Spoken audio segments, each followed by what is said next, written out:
doing fundamental trading, and he hated the model building. He said, but he loved the fundamental trading. He loved reading the newspapers and reading the tickers and the news tickers and getting ideas. And it turned out he was, for a while, very, very good. So we put the models aside for a while, and we traded, and we did very well. We did very well, but it was a gut-wrenching experience. One day you walk in and you think you're a genius. Oh, my positions are in my way. Look, and then the next day you walk in and they're against you, and you feel you're a dope. How could I have done what I did, and so on. There was no rhyme or reason. It was just, you put your finger in the air and you try to sense which way the wind is blowing. I'll tell you one story to illustrate the craziness. So it was a time when gold was going up. Gold had been you couldn't buy or sell gold, and finally you could, and the price was rising, and it was rising, and we had a deal where Lenny Baum and I, where we'd each have our own account. I was the boss, but we each had our own account, and in our own account, in fact, we both bought gold. We're supposed to be independent, but we both liked gold. The gold was going up. It started at $200 and $300 and $400, $500. It got to $500, which by today's standards would be like $1,500 or $1,800. And I said, this is a very high price. I'm getting out.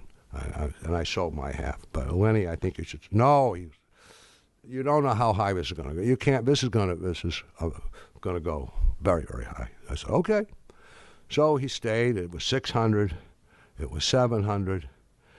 It was $800. It got to $800. That day, I happened to be talking to a friend of mine on the phone who was a stockbroker. And in fact, he was my stockbroker.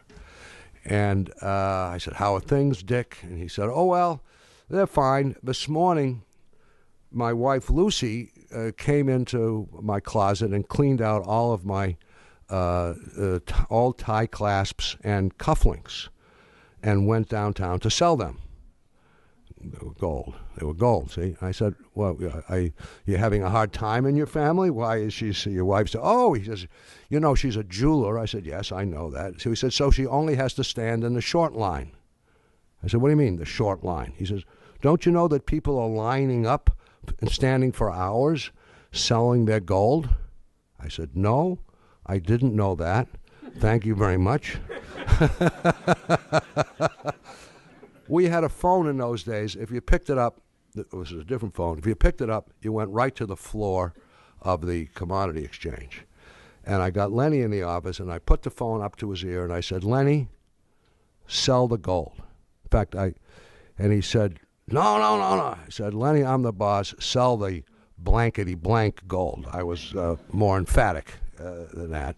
He said, all right. So he sold the gold. Maybe it was $810. Oh, but he was mad. And the next day, we came in, and it opened at $830.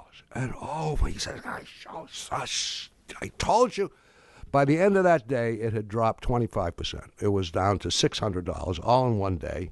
And it never, of course, went back up. So that is an example of common sense and very good luck. The good luck. If I hadn't called my stockbroker the day I did, Lenny would have held on to that gold. It went back to 200 after a while. We would have ridden it all the way down, I think.